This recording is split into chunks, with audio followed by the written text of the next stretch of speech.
माया की दो बहुएं थी। बड़ी बहू का नाम नैना था, जो देखने में काली थी। वह उसके बड़े बेटे राम की बीवी थी। उन दोनों की लव मैरिज थी।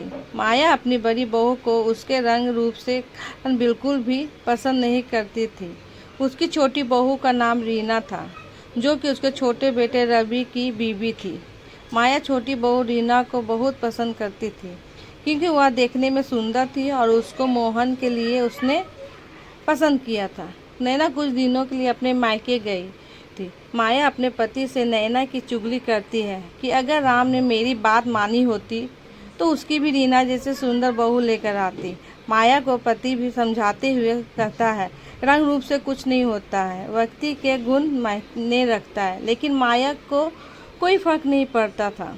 एक दिन माया के छोटे बेटे और बहू ने गोवा जाने का प्लान बनाया। उनको 2 दिन बाद गोवा जाना था।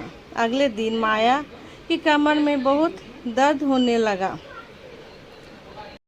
उसको डॉक्टर के पास जाना था, तो उसने अपने छोटे बेटे को कहा। तो मोहन ने बोला कि आज हमें शॉपिंग करने के लिए मार्केट जाना है, आप बड़े भाई के साथ चली जाइए।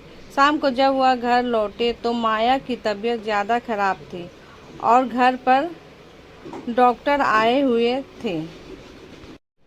डॉक्टर ने माया को 1 हफ्ते बेड रेस्ट की सलाह दी। मोहन के पिता ने मोहन को गोवा में बाद में जाने की सलाह दी। तब छोटी बहू बोली कि हमने गोवा जाने का बहुत दिन पहले प्लान किया हुआ है। माँ जी तो रोज रोज बीमार होती है। यह कहकर चली गई। राम बोला, पिताजी कोई बात नहीं, मैं अपने पत्नी को कल सुबह ही बुला लूँगा। अगले दिन मोहन और उसकी बीवी गोवा चले गए। राम की पत्नी को जैसे ही पता चला कि माँ जी की तबीयत खराब है, वह तुरंत घर पर पहुँच गई। माया को इस बात सबसे पता चल चुका था कि रंग रूप से ज़्यादा व्यक्ति के गुण महत्व रखते हैं।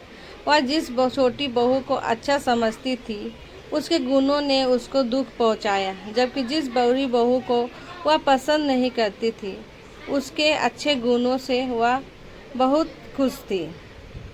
हमें इस कहानी से यही सीख मिलती है कि व्यक्ति के रंग रूप से ज़्यादा व्यक्ति के गुणों को ध्यान देना चाहिए।